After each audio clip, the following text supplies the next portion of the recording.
Hello everyone, and welcome to the Kenyon Sports Connections presentation of the Dan Priest Show. I'm Matthew Ruskin, and to my left, head coach of men's basketball, Dan Priest. Thank you for joining us. My pleasure, thank you. So jumping into things, last Wednesday, a big 72-64 win over Oberlin, and what really turned into a big man's game. Can you take us through the key parts of that? Yeah, it was good for us to kind of get back on track. We had a big week with three games in a week. So our two big kids have both played really well. Brian Comey had a big week. John Bray has played really well too. Down the stretch, Oberlin has a really good big sophomore, so it's kind of a challenge for our guys. But we were able to spread scoring out a little bit, which has been a big help for us. So Oberlin just went this weekend and beat DePaul at home, so certainly a very capable team. So it was good for us to kind of get the ball rolling for the week. And then you mentioned, two more games after this one, and both ended up wins. First, a tight overtime win against Allegheny. Take us through that one. Well, we really had trouble scoring. We had a hard time scoring, and we didn't shoot very well. We just kind of had to. We only had 50 points or 51 at the end of regulation, and so did they. So we were able to stop at the end of regulation. We had kind of a desperation one to win it, but then we were able to get to the foul line a little bit. And Brian Leibowitz had a big night for us. Had a lot of big baskets, a lot of big free throws.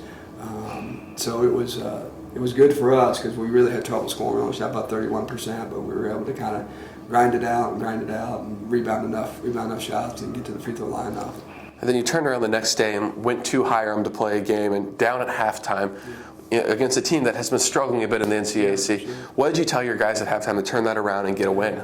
Well, it was a quick turnaround for us, but a quick turnaround for them too, having to play 2 games in a day, or 2 games in 2 days too. And they were away on Saturday, and so were we. So they shot it really well at halftime. So we just kind of told our guys to kind of stay composed and kind of stay the course and keep guarding a little bit, and try to make a few adjustments how we were guarding guys. But they had one guy that had 8 threes in the first half, so we tried to guard a little bit better there and figure out a few ways to score. But we were able to score around the basket, and we were able to shoot some free throws. And when they pressed, we were able to get a few easy baskets, so upped our shooting percentage. But we just tried to tell the guys to kind of hang in there and keep guarding, and things would, maybe we could steady things a little bit. And we kind of did that, and then Julian Patton made a lot of big shots for us, kind of get us a little bit of a lead, and Conley hit a couple, Comey hit a couple, and then I kind of got going down the stretch. But we made enough free throws again. That was the first time we've really made a high percentage of free throws. And one thing we've all been noticing recently is your team has been racking up a lot of foul totals, some high numbers in that column, and not a column you want to see high numbers in. Yeah. So how do you try to tone that number down while still playing the physical game that you guys need to? Well, it's hard for us. We didn't play many guys, so that's one of the reasons we had a few guys get in foul trouble.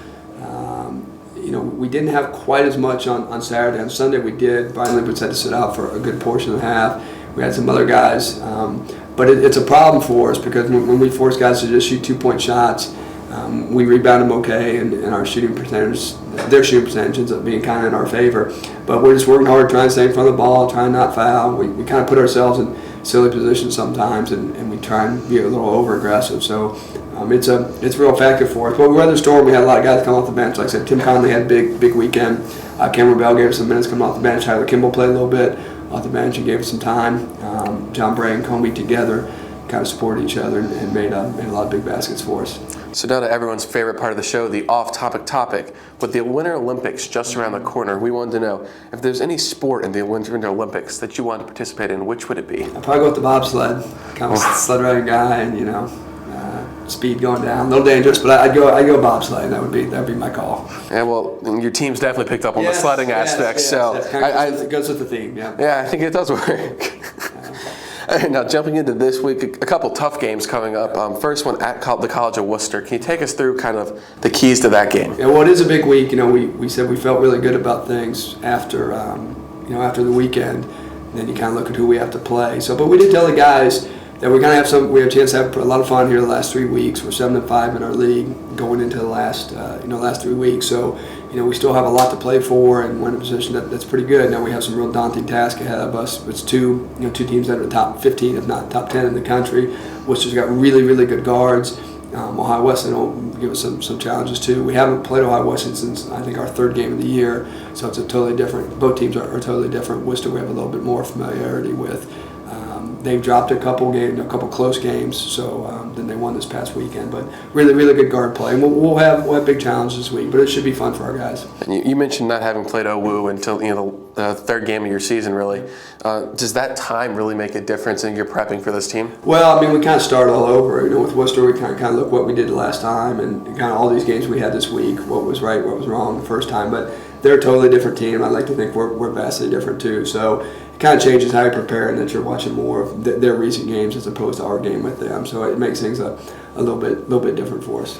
Well, for all the fans, if you want to travel this Wednesday at the College of Worcester, February 5th at 8 p.m., come out and support the Lords. And Coach, thank you for being here. Appreciate it. Thank you. For the King Sports Connection, I'm Matthew Ruskin, and this is the Dan Priest Show. Thank you for joining us.